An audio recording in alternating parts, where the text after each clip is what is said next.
In the age of chaos, two factions battled for dominance. The kingdom of Azeroth was a prosperous one. The humans who dwelled there turned the land into a paradise. The Knights of Stormwind and the clerics of Norsha Abbey roamed far and wide, serving the king's people with honor and justice. The well-trained armies of the king maintained a lasting peace for many generations. Then came the Orcish hordes. No one knew where these creatures came from, and none were prepared for the terror that they spawned. Their warriors wielded axe and spear with deadly proficiency, while others rode dark wolves as black as the moonless night. Unimagined were the destructive powers of their evil magics, derived from the fires of the underworld.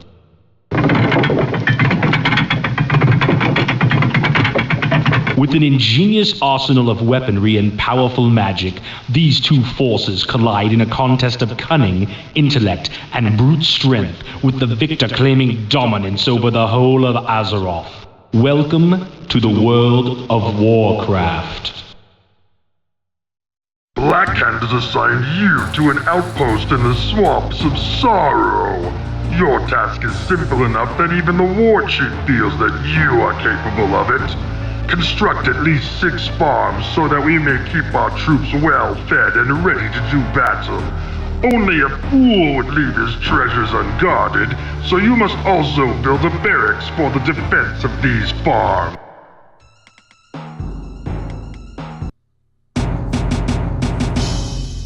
Welcome in the first episode of the Warcraft Orcs and Humans walkthrough.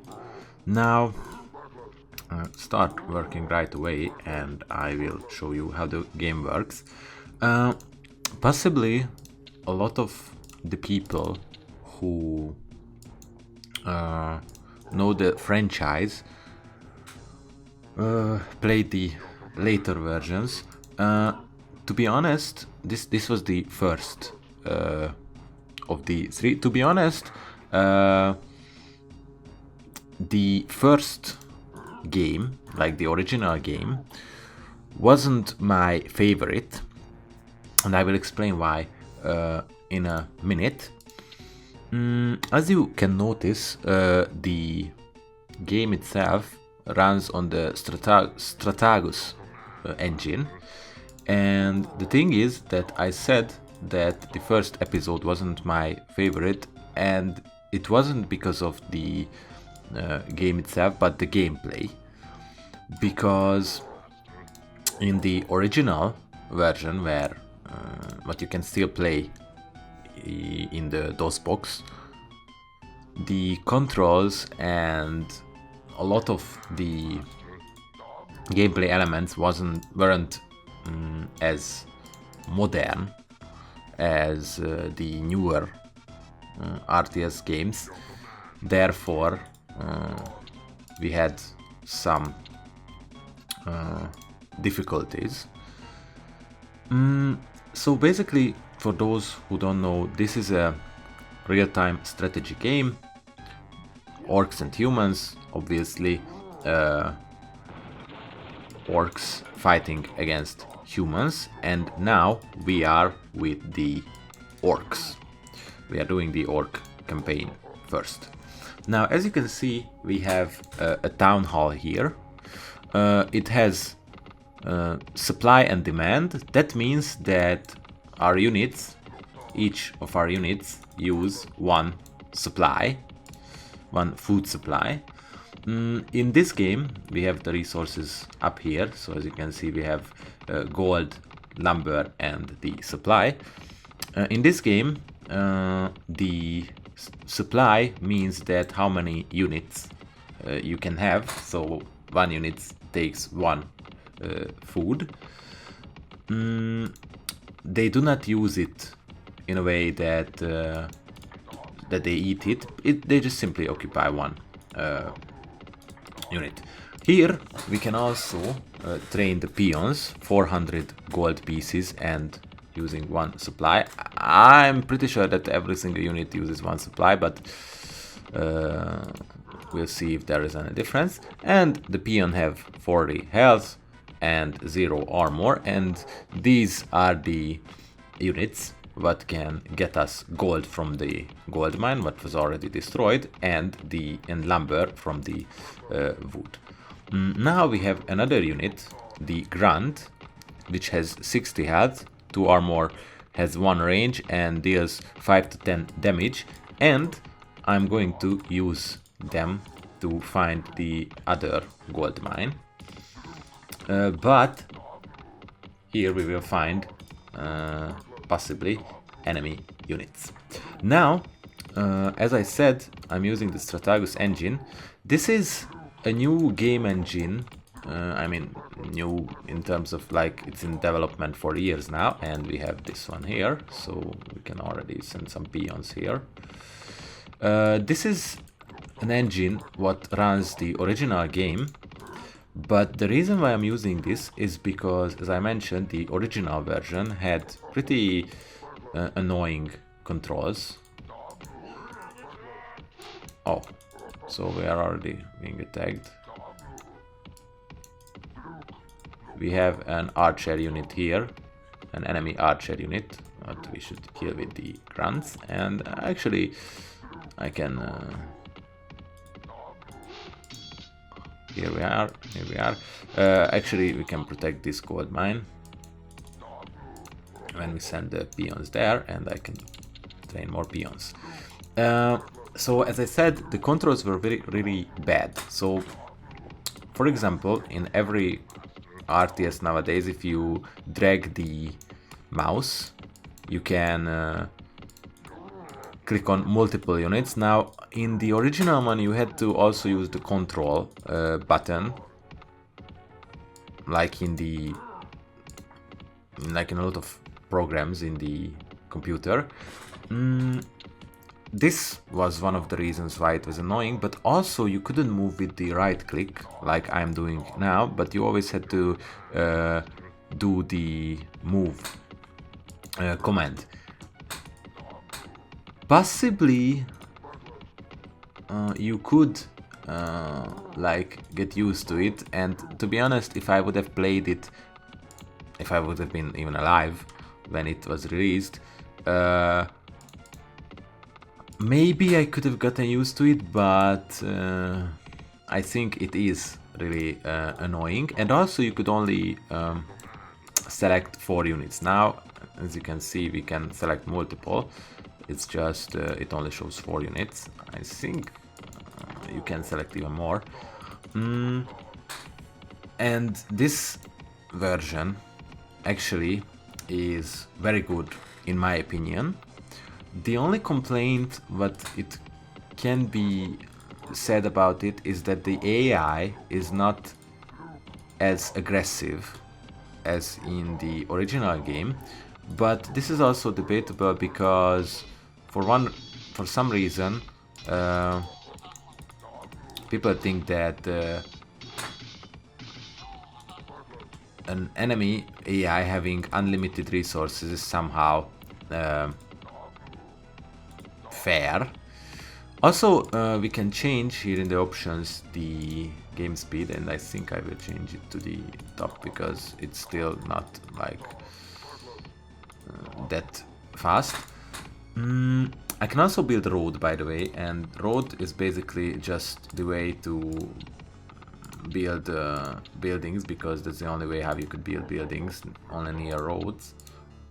And here is our peon where we can build basic structures. I've already built a farm for 500 gold, 300 lumber. That what gives me 4 supply, I think, or 5, maybe 5.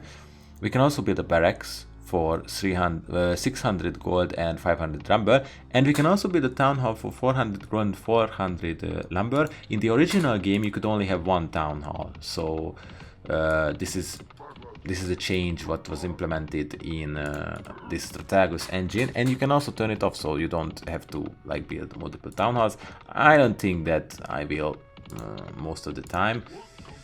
And from the barrack we can train grunts, 400 gold, and I can just do that, and I can train more peons. So yes, I think it's debatable which version is the better or worse.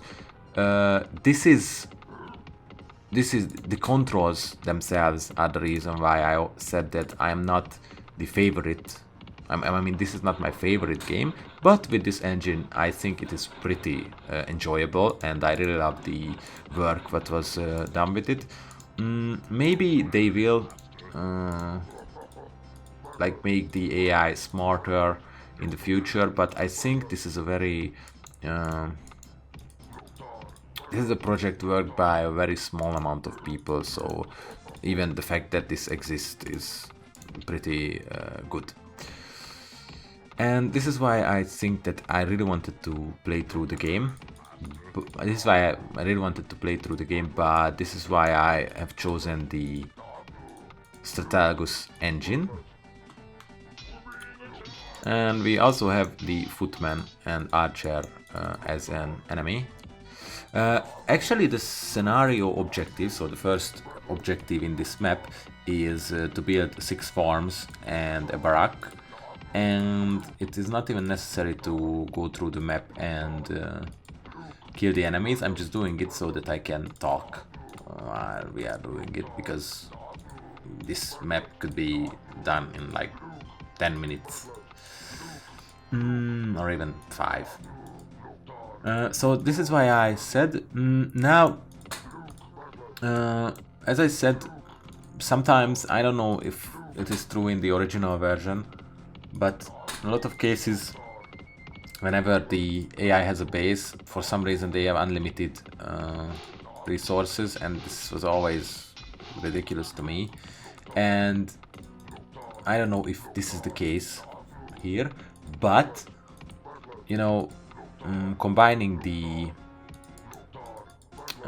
not really enjoyable controls with the fact that they have unlimited resources, yeah, this could really affect the gameplay itself.